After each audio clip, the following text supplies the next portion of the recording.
This weekend, I was booking some tickets online with my favorite airlines when I noticed that every time I told them the different airlines that I was going on, I told them the details about what I was looking for, the fare just kept going up. It's got me to thinking, right? Because I'm signed in, right? I go in, Rick Sanchez. I put in my my account and my password and everything, and I guess I'm letting them know what I'm looking for, right? It's like I'm letting them into my head, which I'm thinking they must be then using this against me, because if I go away because my wife calls me or my kids say, "Dad, let's go do something," I come back a couple hours later, the fare's gone up again. It's kind of like you go into a store and you want to go buy a coffee cup, right? And you tell the guy, "I'm willing to pay you $100 for this coffee cup. I'm going to come back tomorrow and buy it." And then you come back and you realize, oh, he just jacked it up another $50. Well, can that happen? Some call this corporate surveillance. Others call it capitalism run amok in the post-tech world.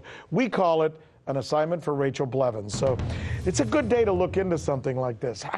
How susceptible are we today with all of these different formulas out there that somebody can do this and kind of get into what they know what we're going to do before we do it, so they can charge us more for it. Right, right. And that's it. I mean, you have your smartphone that you take everywhere with you, and then you have all these apps on your phone that know your location data, and before you know it, they're predicting exactly where you're going to go. And so it creates this phenomenon of what they call surveillance capitalism, which is when you have companies like Facebook and Google that are taking all of your data, you know, the things you search for, the pages that you like, and then they're profiting off of it because they're using that for targeted advertising, and they can tell advertisers, oh, we know exactly what you like and exactly where you're going to go. And so I think it's interesting that you brought up the airlines, because that could have gone very differently. Let's say you got on, you looked at American Airlines, you were looking for tickets, you decided you weren't going to buy them just yet, so then you go to a couple of different websites, you're still looking around, and then all of a sudden you start seeing advertisements for Delta Airlines, except they're, you know, $20, $40 cheaper. Well, then you could look at that and say, well, that's really great because it's really helped me out here. So I think it's all about how people look at it, but sometimes they don't realize how intrusive it's actually being when it seems really convenient. Here's my question. Is there any way we can fight back against this? Because I told my wife when I was doing this, I said, I wonder if I shouldn't sign in.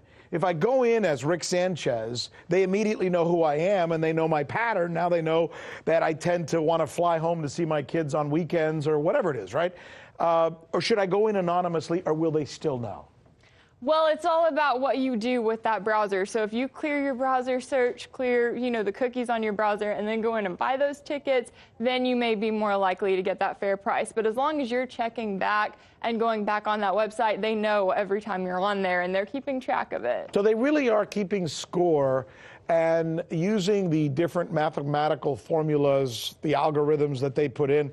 They could almost get an estimate of who or what each single person, depending on where they live and what their pattern is, what they're going to buy and how much they can spend, et cetera, right? Exactly. Well, and it creates concern, too, when you look at companies like Facebook and Google that have been caught profiting off of this information and making a really big profit off of it. And it makes you wonder, what interest do they have in keeping, you know, your information, keeping it secret or protecting it at all? It seems like it's not fair. It seems like, you know, I don't mind them trying to get the most from me and me trying to get the most from them. But with all that information, it seems like guys like us, we don't have a chance to be able to compete with them. That's the part that's why I'm glad we're drilling down on this. Let's keep doing it. Rachel, good stuff. Appreciate the story.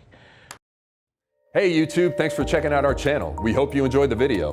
We have tons of content for you just like this. For more of RT America's one-of-a-kind news and analysis, be sure to subscribe and never stop questioning more.